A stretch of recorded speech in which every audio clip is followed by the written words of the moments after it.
Well, good morning, everyone. This will be a different kind of video. I usually show you the parks that I have visited, but today I will talk about how I get there. Some people may wonder how I get to go to so many places. You may think that I'm rich, but I'm definitely not. It's one of the reasons why I probably will never go overseas, because I don't have that kind of money. When I travel, I usually travel cheap. I rarely fly, I usually drive, even if I'm going all the way to Florida or New England. It is much cheaper to drive with the way that I travel, but I need reliable cars that last a long time. I had a 1996 Saturn compact car for over 21 years that always got 40 miles a gallon on the highway. In 2010, I bought a new Honda Fit, which is a small hatchback.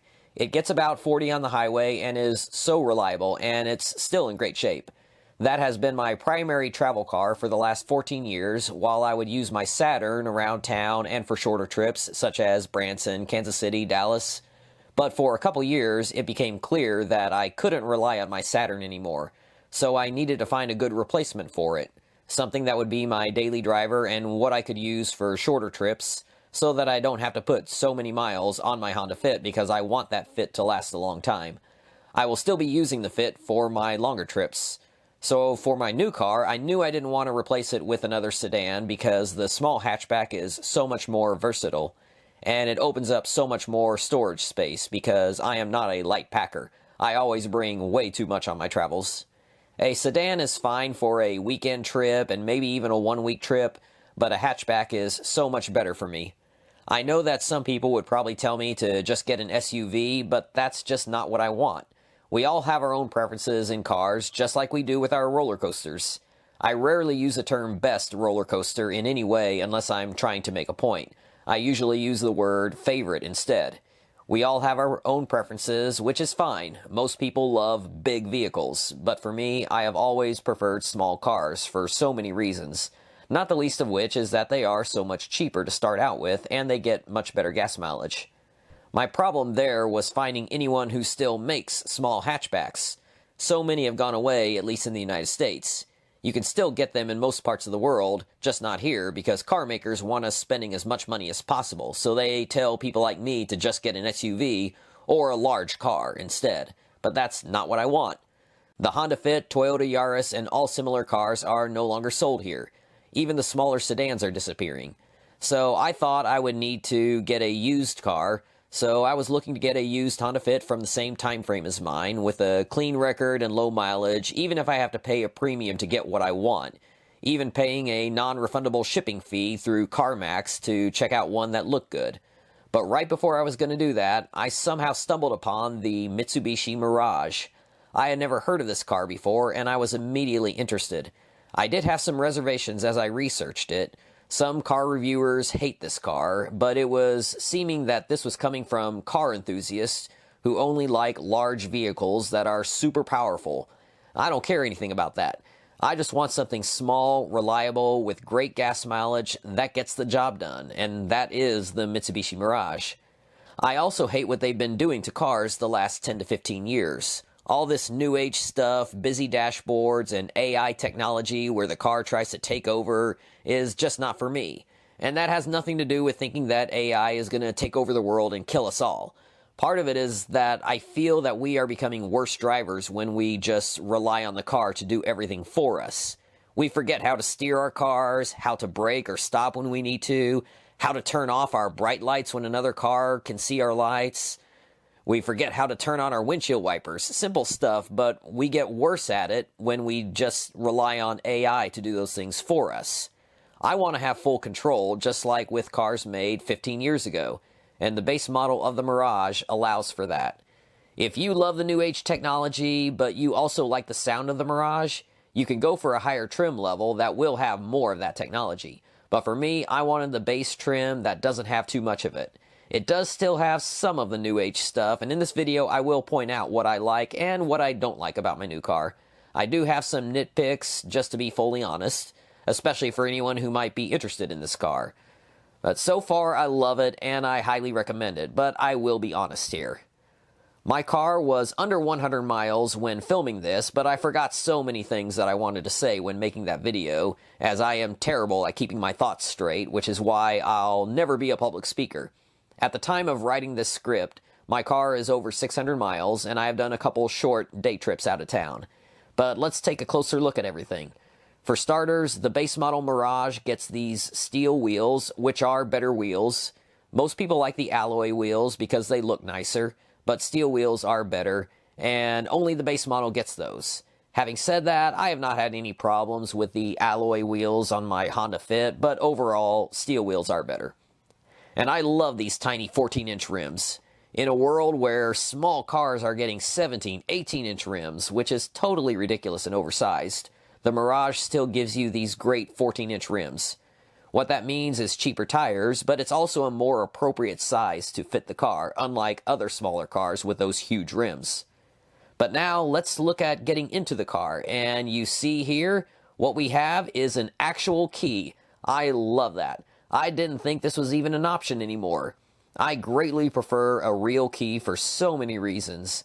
The fob only and push button starts might be more convenient, but I just don't like it. The Mirage does have an immobilizer, so it does require the key to have the transponder in order to start the car. So it is just as safe against theft as the push button option, actually more safe. But again, this is just my preference, and I was thrilled that there was still a new car that had this option. If you get one of these, I highly recommend getting another key made without the transponder, one that will open the door but won't start the car.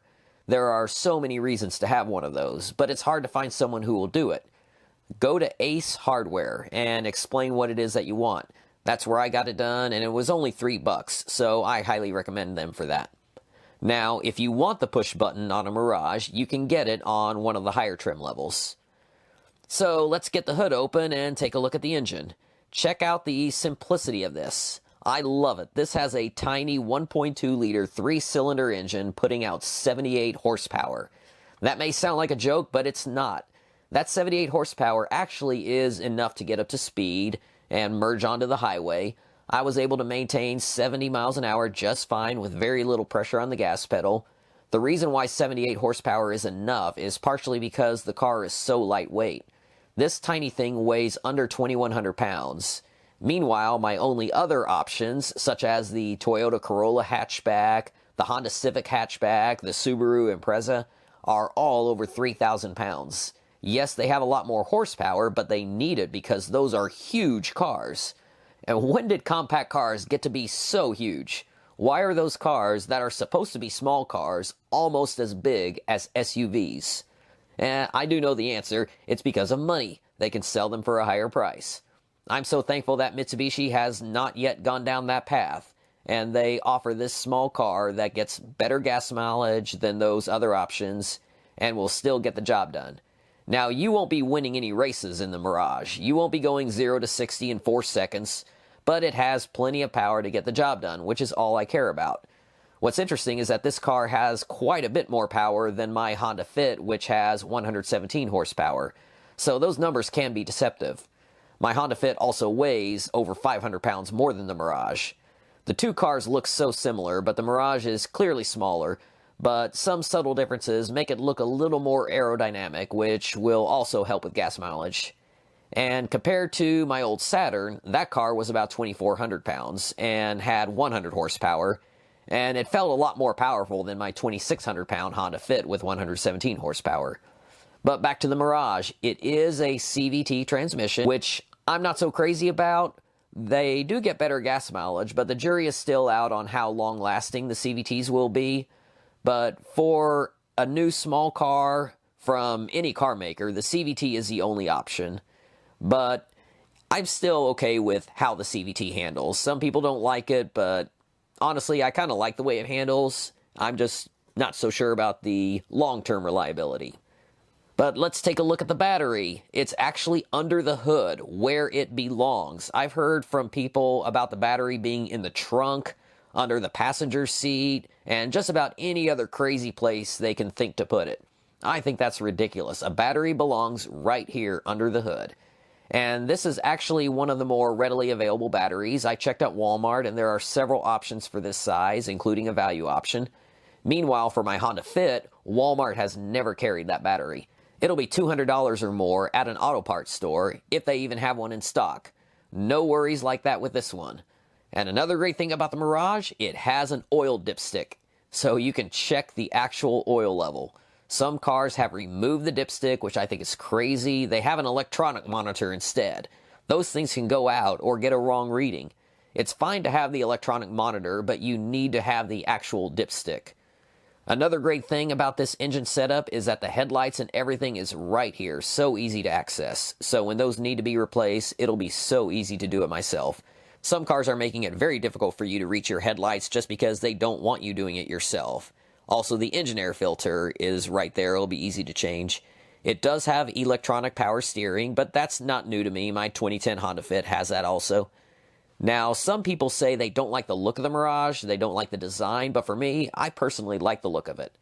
Now, those fog lights there are actually fake on the base model. It's a placeholder as you get fog lights on a higher trim. Now, let's get inside the car and take a look around. I love that this does not have leather seats, as I hate leather seats. It does have power locks and windows. I actually would prefer the old hand crank window, at least on the driver's side. But what are you going to do? I don't think you can get those anymore. Even my 1996 Saturn had power windows, and they were broken for over 10 years, and I didn't bother fixing them. When power windows go out, they are expensive and difficult to fix, unlike the manual windows, which didn't go out, but when they did, it was a cheap, easy fix. That's the way things are today, switching over to ways that are more likely to break and far more expensive to fix. Over here, you got your side view mirror controls. Now, when you look at the dashboard, it looks like something from 15 years ago, which so many car enthusiasts will criticize, but I totally love it. It's not too busy, it's not pretentious, it's very simple and somewhat old school. I love that the speed and RPMs are actual gauges and not digital. A lot is digital though, including your gasoline. I prefer to have an actual gauge for that, but the Mirage is digital with these 8 bars. It does give you an estimate on how many miles you have left before hitting empty. In order to change the brightness of the main dashboard, you need to turn the headlights on, then scroll until you get to these 4 dots. If you hold the button, you'll hear beeps as each dot goes away for every 2 beeps, which is making it dimmer. I prefer to just leave it on the brightest setting. This screen is the service reminder, meaning here to get the oil changed in 7,500 miles or 6 months. There are 2 trip odometers on here, and it does give a miles per gallon estimate. Don't worry about that low number that you're seeing here. That is only from a short drive uphill with plenty of stop signs.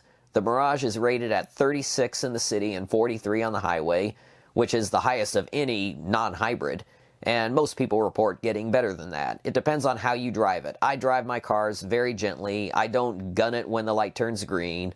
I don't floor it when coming up to a red light. I'll let it coast to the red light instead.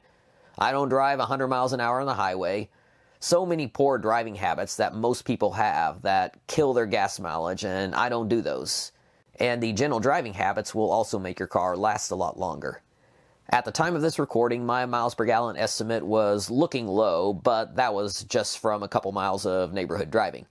So after watching a YouTube video and kind of playing around with it a little bit, I think I kind of figured out what we've got here. And so what you got here, you have your 2 tripometers. That's trip A, and there's trip B. I accidentally reset this morning, so I'm only at 2.6 miles now, but you'll see that I'm down 1 notch on the gasoline, but I've actually driven it about 70 miles in total. So that makes more sense. But what we have here, when we come up to 310 miles estimated until you reach empty, now that will vary quite a bit depending on how you're driving. But what we have here in the upper left corner, you got A. Well, when you go here, 32.4 average miles per gallon. Now that is on trip. That is actually meant for what you've done in those 2.6 miles. Now, whenever I hold the button down, it switches that to B. What we then have is 48.9 miles per gallon.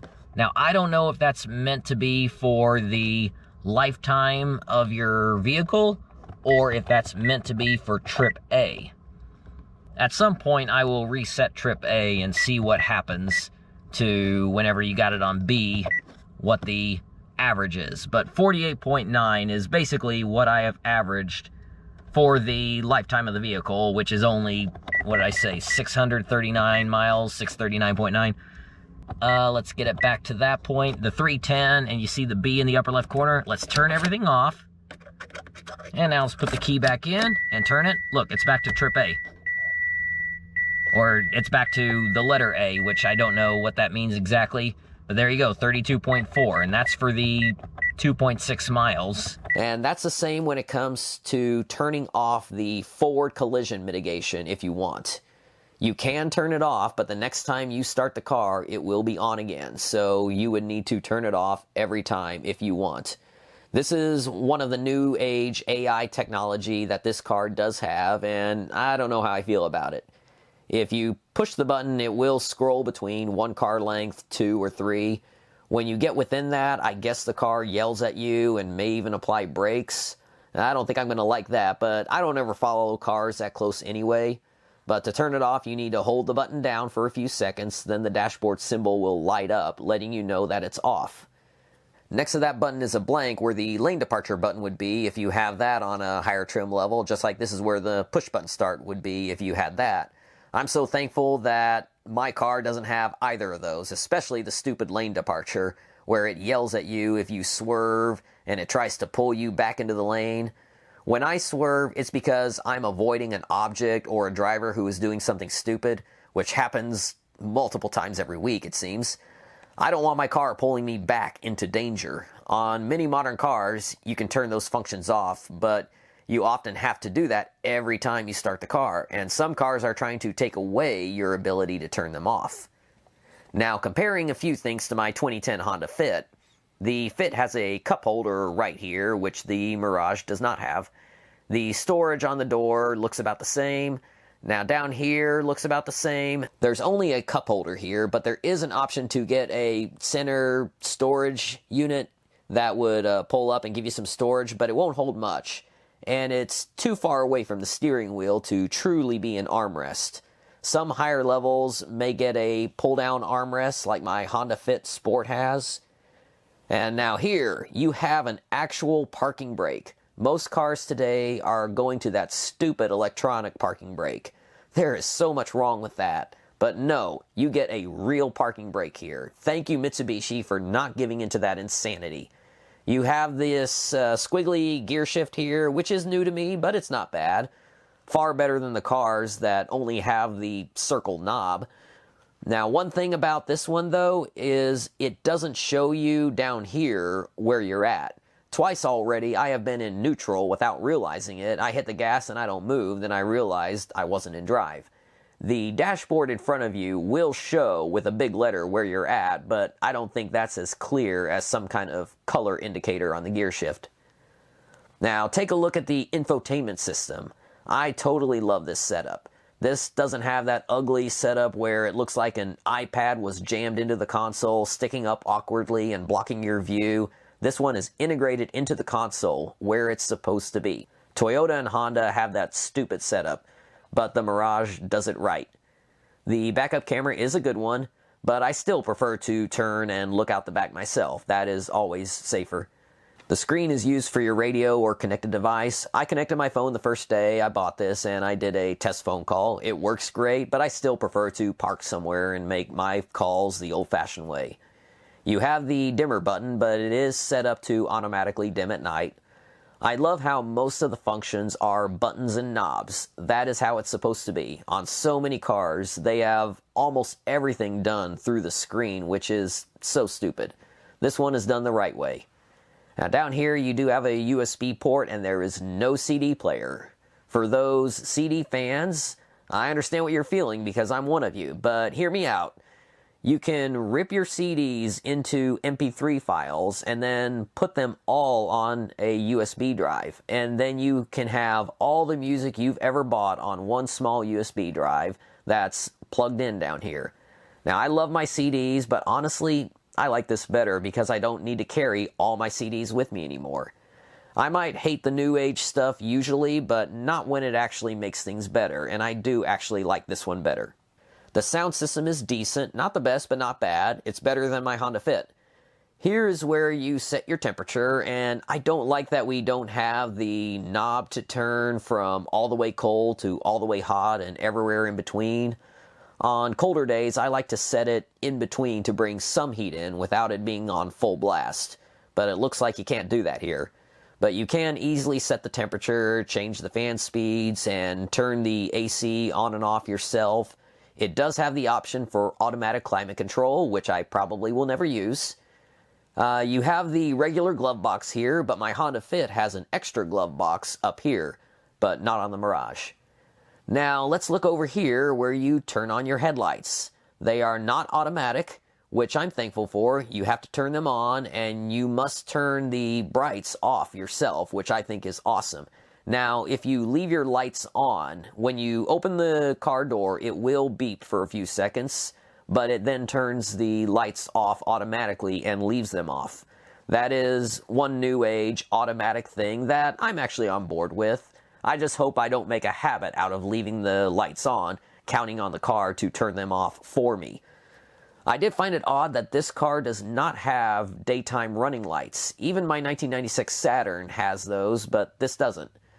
Also, when you start driving, the car will not automatically lock after driving a short bit like most cars do, so you'll have to lock the car on your own as you start to drive. However, even if it is locked, when I pull on the handle of the driver's side, it unlocks the car with the pull of the handle, which isn't the case on the Honda Fit. But back to this, here is the switch for the fog lights, if you have them. The base trim doesn't, but the controller is still here. Over here is the standard windshield wipers, including the back wipers. I was pleased to see the varying intermittent wipers here because my Honda Fit strangely only has one speed on the intermittent wipers. That was an odd choice, but the Mirage does it right. The steering wheel has some controls on it as well, including the volume control of the radio and being able to change stations. The cruise control is on the right side. Now, when you're driving, one great thing is that the Mirage doesn't have any of that stupid stop-start thing, like when the engine shuts off when you come to a stop, and then it starts up again when you hit the gas. I hate that function that so many cars are doing, but this one does not have it. Now, a quick look at the rest of the car. Down here, we have the release for the gas cap, which I like. My Honda Fit does not have that. It's an unsecured gas cap, so I bought a locking gas cap for it. Here in the back seat, you can see that I removed the other three headrests and are sitting right there. They are easy to remove, and it allows me to see better. We have a 60-40 split on the seat backs, but not on the seat itself, which is all one piece. This is not as good of a setup as the Honda Fit, which has the 60-40 on the seats too. Also with the Fit, you can pull those seats up for more storage room at the bottom, and you are able to do one and not the other. I pull only one of them up when traveling, but here the legroom of the back seat will always be open. Now, opening the back, the Honda Fit doesn't have this cover thing, but the Mirage does, which is nice for some security when the seat backs are up. Now here I'll show you how to drop the seat backs down. You just pull on these and they'll drop. Now in the Fit, it all lays down flat and pushes up close to the front seats, opening up so much flat storage space. You don't get that with the Mirage. The seat backs do not lay down flat.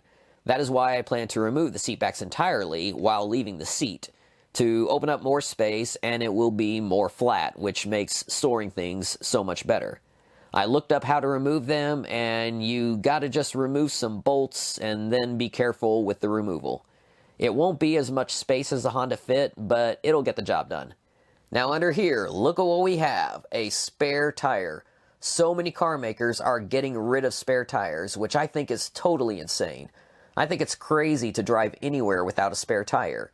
That fix-a-flat stuff can only do so much. You'll probably have to be towed if you get a flat tire unless you have a spare. The tools are down here with the tire, and the jack is oddly below the driver's seat. I think with the space you can get with the Mirage, it's great for 1 or 2 people.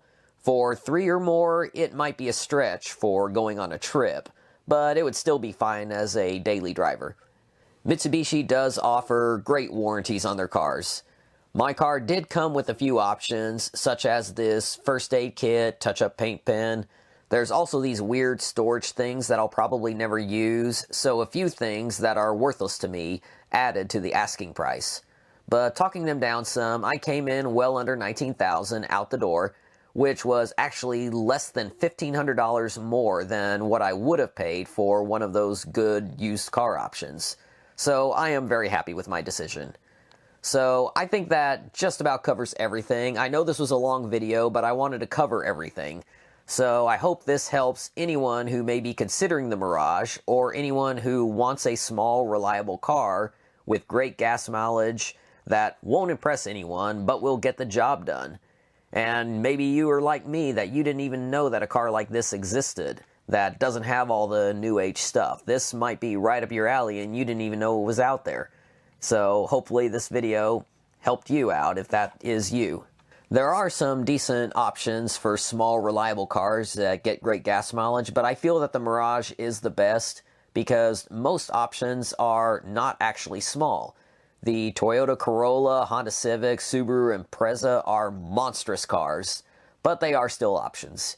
You will be paying about $5,000 to $8,000 more for them, and you'll have to put up with all the new age AI technology.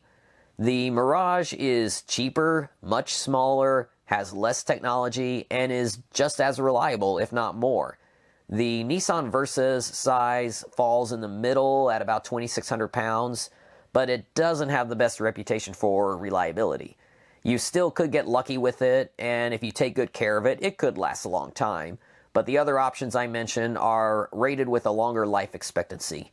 One study had the Versa at 125,000 miles average expectancy, while the Mirage and Civic are both around 180,000, with the Corolla a little bit more. I will warn that Honda seems to be going downhill fast, and Toyota seems to be slipping too. So that is it for my tour of the Mirage. Hope you enjoyed it. I did a little bit more. I spoke a little more than I thought I would. Went over every minute little detail, I think. Probably missed a few things, but hey, it is a pretty cool car. And considering that it is an old school car that a lot of people probably wouldn't even think of buying, you know what? I highly recommend it. It's not perfect.